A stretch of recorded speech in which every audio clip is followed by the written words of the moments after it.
সবাই গিয়ে আওয়ামী লীগের পায়ে ধরবে গোপনে গোপনে। বিএনপিরাও গিয়ে আওয়ামী লীগে কবি ভাই আমরা তোমাদের সাথে, জামাতেরাও গিয়া কবি ভাই আমরা তো আগে আপনাদেরকে মাফ করে দিচ্ছি। এ লোকটাকে আজকে অনেক কথা বলা হয়, শেখ মুজিবুর রহমান বঙ্গবন্ধু শেখ মুজিব, তার মতো দিনে রাতে স্পষ্ট কথা বলার মতো লোক বাঙালির মধ্যে খুব কম জন্মগ্রহণ করছে। আরেকজন ছিলেন মৌলানা আব্দুল হামিদ খান বাসেন, দিনে রাইতে স্পষ্ট কথা বলছে। কিন্তু আমি দেখতেছি যারা এই দেশে ক্ষমতায় যাইতে চায়, জামাত বলতেছে তারা ক্ষমতায় যাবে, আর এই দিনে এবং রাত্রের কথা যদি এক মিল না হয়তো আপনি ক্ষমতায় গিয়ে কি করবেন? সমস্ত কিছু নিষিদ্ধ করলেও আওয়ামী লীগের নিষিদ্ধ হয়েছে, ছাত্রলীগকে নিষিদ্ধ করছে, কি হয়েছে?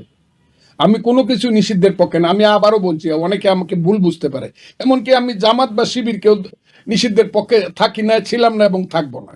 কেউ কাউকে নিষিদ্ধ করে রাজনীতি বন্ধ করতে পারে না। আমি নিষিদ্ধের পক্ষে না।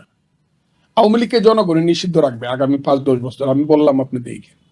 এটা অন্য কারো করতে হবে না।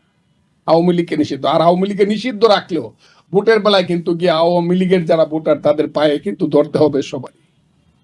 কিছুতেই আওয়ামী লীগের একটা পোর্শন ভোট, এবং যে পোর্শনটা খুব কম না, যে পোর্শনটা আগামী দিনে রাজনৈতিক ক্ষমতায় কে যাবে তা ডিটারমিন করবে, সাংঘাতিকভাবে ডিটারমিন করবে আওয়ামী লীগের ভোট। এই দেশের রাজনীতি আওয়ামী লীগ ধরেন ইলেকশনে আসলো না, আমাকে অনেকে ভুল বুঝতে পারেন, কিন্তু আওয়ামী লীগের সব ভোট কি ইন্ডিয়া গেছে নাকি? আওয়ামী লীগের যদি 1.5 কোটি ভোট থেকে থাকে, এস ফর এক্সাম্পল, এটা মাইরে টেরে কমে 25 লাখ কমাইতে পারবেন, 50 লাখ কমাইতে পারবেন, কিন্তু 1 কোটি ভোট যে থেকে যাবে এই ভোটটা তো আপনি কমায়। আর ও যদি ভোট সেন্টারে যেতে চায় আপনি বাধা দিবেন? বাধা দিলে তো ফেয়ার ভোট হবে না, আপনার কথা ঠিক থাকবে না।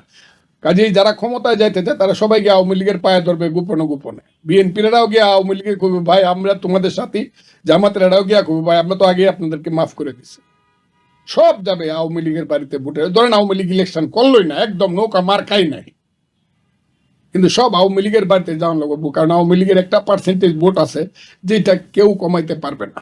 এবং আওয়ামী লীগের রাজনীতিটা এমন ভাবে ফিরে আসবে, আমি বলতেছি, এই ছেলে পেলেদেরকে ইতিহাস আমি বলে গেলাম। আওয়ামী লীগের রাজনীতি এমন রাজনীতি, ব্যক্তি ফিরে আসবে কিনা আমি জানি না, তবে না আসাই ভালো।